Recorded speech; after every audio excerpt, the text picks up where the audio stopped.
Alex is joining me. She is one of the volunteers and a nurse as well. Yes, I am. So what happened in there? Well, when we were in there, we just heard two very loud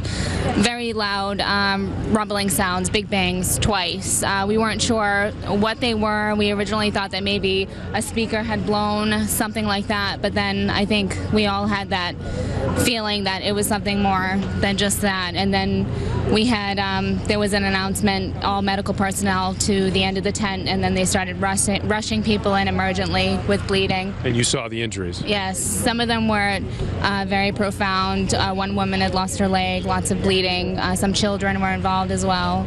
And we took care of the ones that we could and got them into the ambulances as soon as possible.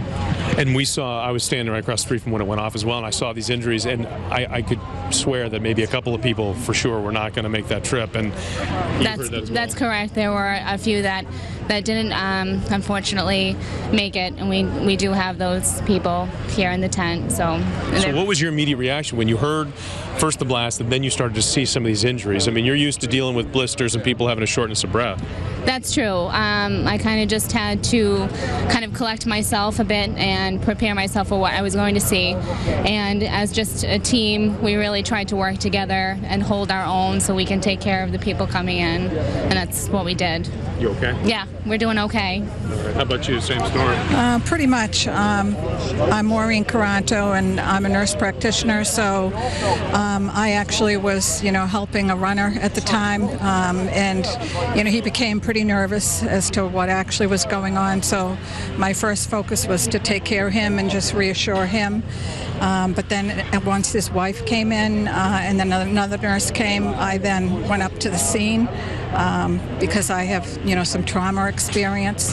So I did go up the street. I got to say, I've been doing this business a long time. I've seen a lot of horrible stuff. Yeah. That goes right to the top of the list. Yeah, it pretty much does. I think what really surprised me was the number of people and just really the amount of blood, the amount of injuries.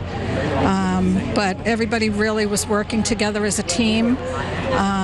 Even though it was chaotic, it was organized chaos. Right. And then once things were stabilized up there, I ran back here to the tent. And you're going to run back in the tent as soon as they give you the green light? Absolutely.